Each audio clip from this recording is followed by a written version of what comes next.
Hello guys, welcome to my channel.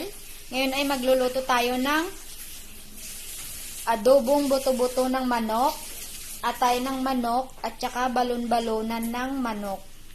Yan ay na-marinate na guys. Sa tuyo, suka, bawang, paminta, yung herbs natin, at saka nilagyan ko ng oyster sauce.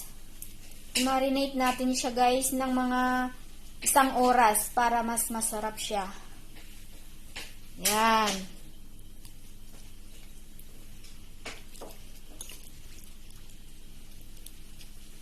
Ito guys, pinagsama-sama ko na at iluluto na natin mamaya.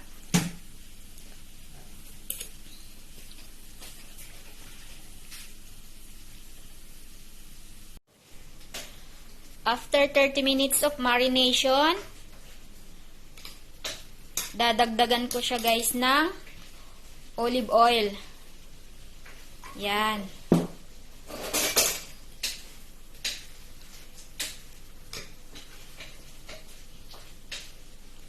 Yan guys, ganito ang style ng aking pag-aadobo sa manok. Guys, so umpisa na natin magluto sa adobong manok natin. Napainit na guys ang kawali. Oh, ilalagay ko na lahat. Yan, sabay-sabay na guys. At papakuluan natin. Ayan guys, tatakpan natin. Antayin natin kumulo at tsaka natin hahaluin.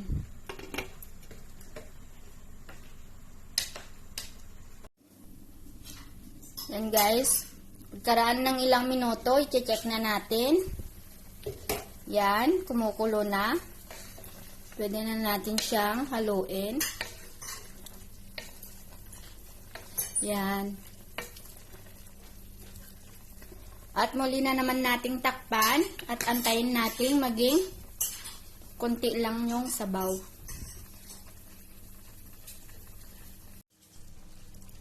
Ito na naman guys, kunti na ang tubig niya, kaya lalagyan na natin siya ng dahon ng laurel.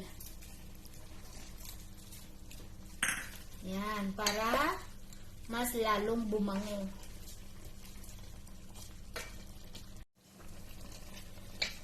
Yan. At tatakpan uli natin.